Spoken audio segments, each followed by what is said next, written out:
Você já teve a chance de conversar com um ídolo? Alguém que você já tenha lido todos os livros, por exemplo.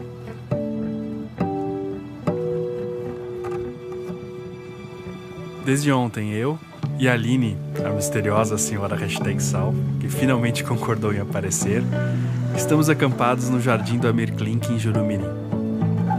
Não é para dar uma de paparazzi, mas porque costumamos dormir por aqui mesmo. E amanhã, vamos até a sua marina para fazer uma entrevista. Eu tenho um certo receio de conhecer pessoas famosas que eu gosto. Às vezes, ao vivo, você perde o encanto. Marina do Engenho, aqui é o Brutus, tá na escuta? Eu combinei com o Luiz, eu vou fazer entrevista com a Mir hoje.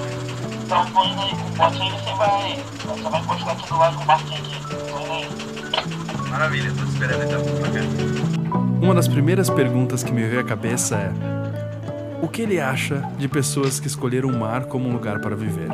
Bom, esse é um assunto que me fascina há muito tempo. Antes de eu saber a diferença entre uma banheira e um veleiro, eu já me encantava com essa ideia de morar na água, de morar em estruturas flutuantes. Quando a gente era muito pequenininho, a gente fez uma viagem para a Amazônia e eu fiquei muito impressionado com uma madeira lá que tem um nome engraçado, chama assacu. E o assacu é uma espécie de balsa gigante que tem um poder de flutuação muito grande, é como se fosse uma tora de poliestireno expandido.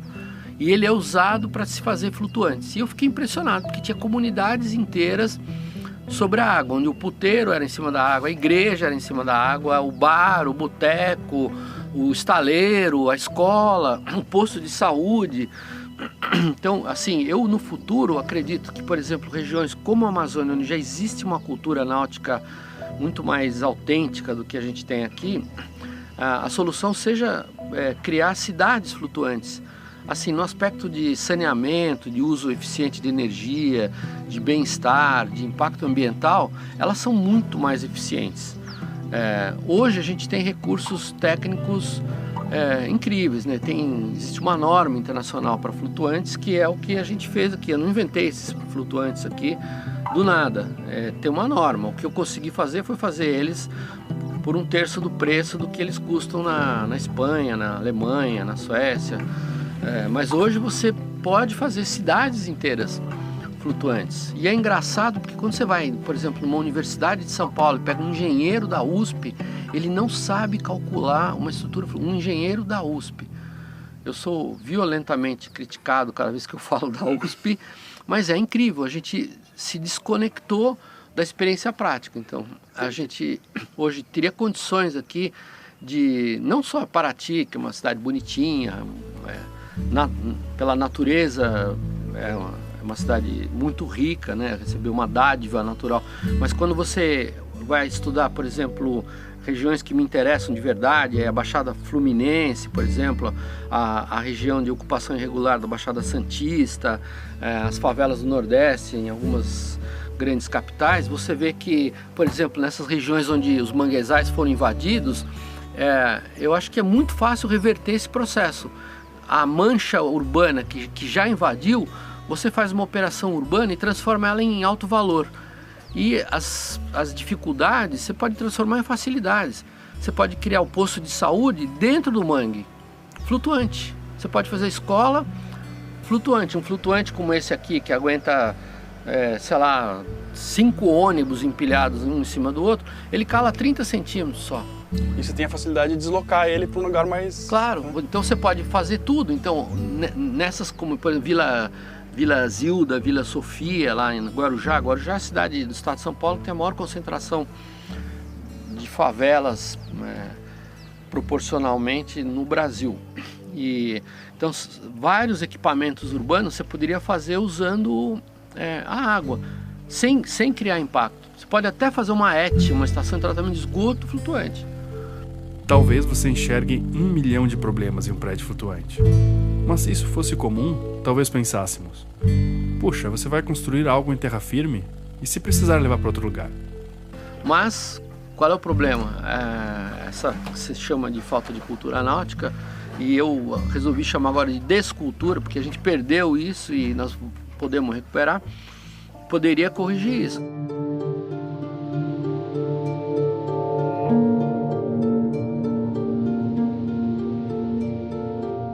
faz com, por exemplo, quando a gente está em alto mar, tem sempre 4, 5 pessoas aqui acompanhando tudo. E uma das coisas legais que a gente gosta de fazer como disciplina do barco, a gente divide o comando. Todo mundo que participa de cada viagem faz turnos, né, durante a noite. E também todo mundo faz turno de lavar louça, de limpar a privada, banheiro, essas coisas. Então, essa inversão de papéis ajuda muito na convivência. Cada um entende melhor o papel do outro. Eu acho que, eu concordo com você, isso é verdade. A cultura existe, ela é rica, mas ela não está disseminada para a maioria do povo. Não, principalmente para as pessoas que são alfabetizadas, sei lá... Que teriam condições de ter um barco. Que tem condições de ter um barco, eles desconhecem o barco.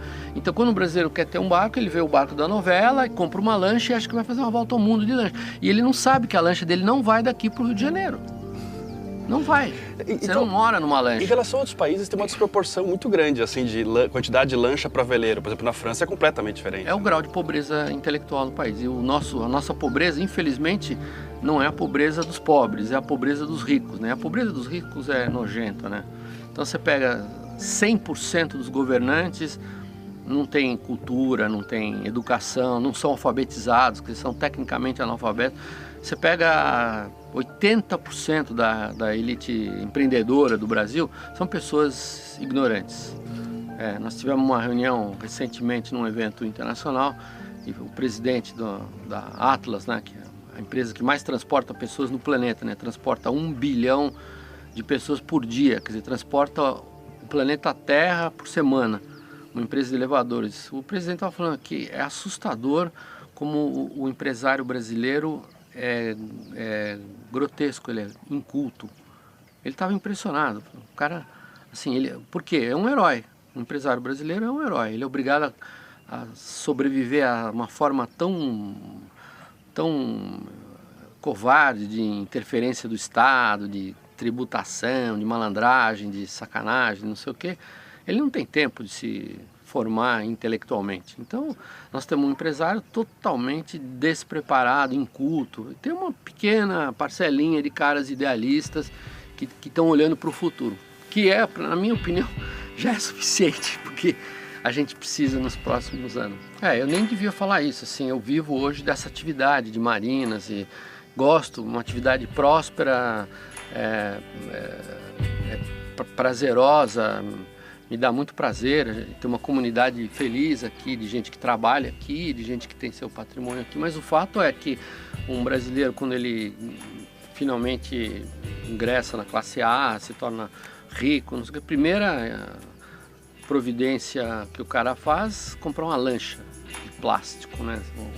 Uma dessas melecas que estão aqui do lado, e acha que está mandando na cocada, impressionando, um monte de peituda no Converse, de biquíni, não sei o que. Depois passam-se os anos, ele fala, putz, não serve para nada, isso aqui é uma máquina de comer dinheiro, não viaja, você não mora dentro. Aí ele vai e no final, esse processo eu tenho visto daqui, de onde a gente está, e no final ele fala, puxa vida, um veleiro eu moro dentro dele, é uma casa que eu transporto para qualquer lugar do mundo. Então tem acontecido fenômenos engraçados aqui, de caras que venderam suas empresas, vieram para cá, me vê uma lancha bacana aí, porque eu quero ser do mar. Eu falei, com lancha você não vai para lugar nenhum. Depois ele vai para um trawler, depois ele cai num veleiro, e aí ele começa a entender. Então a gente faz o processo contrário. Por que isso? Porque não está na nossa educação tocar o mar, tocar. E esse é o problema de educação no Brasil. A gente forma universitários, engenheiros que nunca botaram a mão no concreto. Eles não sabem misturar a massa. A gente forma alunos na escola que não sabem remar. Então começa remando, você tem que começar remando. Por que eu tenho um barco de 100 pés hoje, 100 toneladas que vai para qualquer lugar do planeta? Porque eu comecei remando. Então assim, é um processo. Você primeiro começa no básico. Primeiro você aprende o alfabeto, depois você começa a escrever. A gente quer escrever literatura sem ter sido alfabetizado. Não dá certo, fica ruim o resultado. Então a gente está nessa fase no Brasil que é engraçado. Legal você falar isso, porque no programa tem algumas pessoas que têm lancha que às vezes encontra gente assim, né? Tipo, pô, do hashtag sal e tal, né? Aí fala assim, ó, eu sou lancheiro, mas olha, eu tô pensando em comprar o veleiro. Tipo assim, já tenho... Já existe um senso de culpa, talvez. Exato. Não sou contra lancha, é legal lancha, mas é legal lancha assim, pro cara que curte mecânica, aí você vê lanchas e lanchas, né? Tem essas lanchas, nós temos várias aqui, graças a Deus temos proporcionalmente poucas, mas tem várias aqui dentro. E assim, é bacana para quem curte a parte de mecânica, de velocidade. Mas fazer o que com uma lancha em Paraty? Você não pode passar de 5 nós. Eu estou fazendo uma lanchinha agora lá em Guaraqueçaba. É um barco de caiçara com um micro motorzinho. O bichinho anda a 18 nós de velocidade. Dou pau em todas as lanchas que estão na minha marina aqui. Em todas. Um barquinho de R$6.000.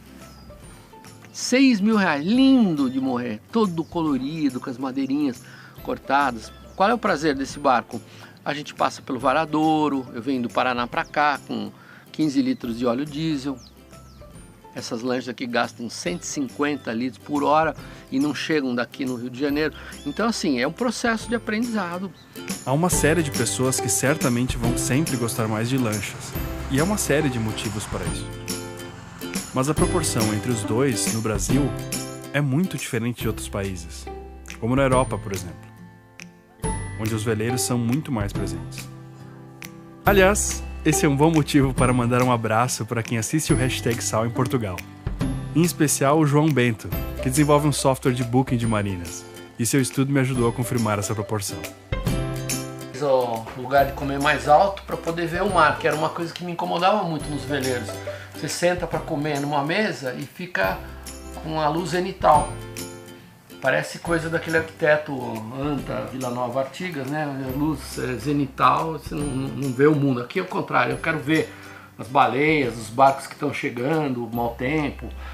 A cozinha é integrada, então na cozinha às vezes tem uma vítima aqui cozinhando para 15 pessoas, às vezes tem 12 caras cozinhando para eles mesmos ao mesmo tempo, então é engraçado porque tem espaço.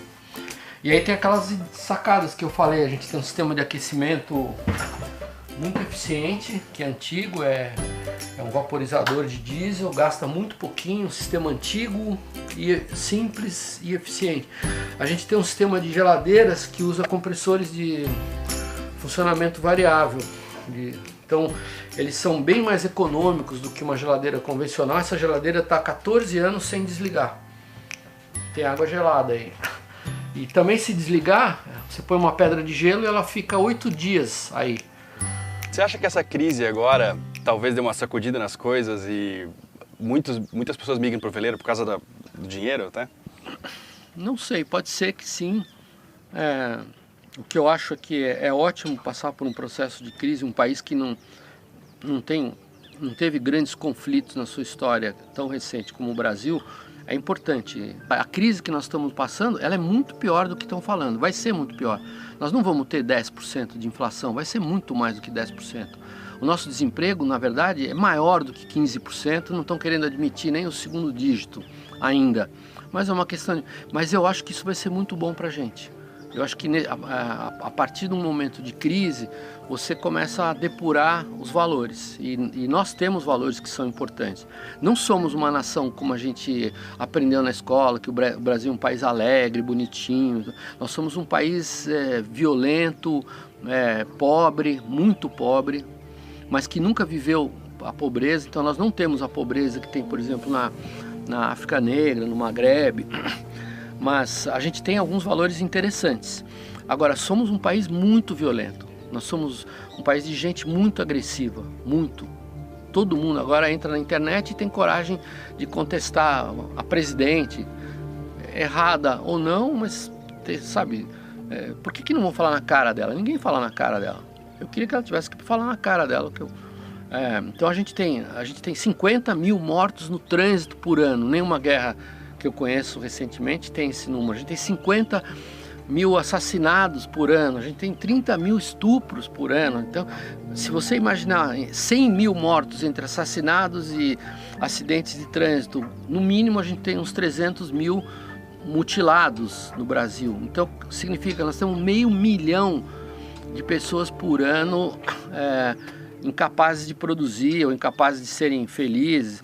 Então, assim, eu acho que a crise vai ser extremamente saudável para a gente, e eu espero que isso que você falou aconteça, que as pessoas acabem descobrindo novas formas de coexistir com o meio, e uma das mais legais que eu conheço é um veleiro. Nas torneiras a gente usa esse sistema que eu gosto, a gente usa uma bomba de pé, então você controla o fluxo pelo pé. Se você precisa de um jato mais forte, você aperta com mais força, e só essa comodidade de acionar o fluxo com o pé faz a gente economizar mais de 70% da água. Chuveiro é a mesma coisa, a gente tem vasos que usam um sistema de vácuo, mas não é de avião, é um sistema molhado, mais barato, gasta menos de meio litro por descarga. Eu não sei porque que na minha casa em São Paulo a gente tem que gastar 8 litros, 10 litros, é criminoso, né? O cara que projeta uma descarga que gasta 15 litros, ele tem que ir para cadeia, tem que ir para papuda. A ergonomia do barco é pensada para movimento, porque um barco como esse em alto mar balança, então a gente tem, em todos os lugares tem pontos de fixação. Eu espero que mais pessoas possam descobrir esse mundo. Eu tenho, assim, apenas como testemunha aqui na Marina do Engenho, eu tenho visto um número cada vez maior de barcos com residentes, que eu acho muito legal. Eu acho que esse processo está acontecendo, né? A gente fala, tem o Ani, tem não sei quem, o Shine, o Grael, o Schulman, não sei o quê.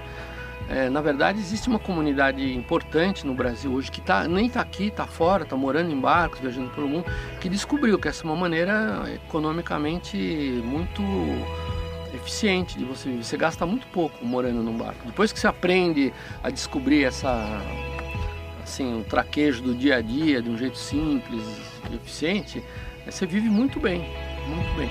Quanto ao medo que tenho de conhecer ídolos, passou. Parecia que estava conversando com um amigo.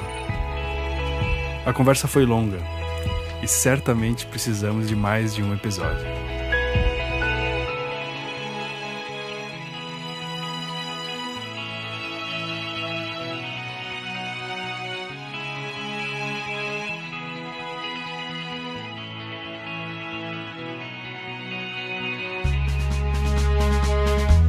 Se você gostou da forma como contamos histórias e gostaria de fazer um vídeo para a sua empresa, fale com a EA Produtora.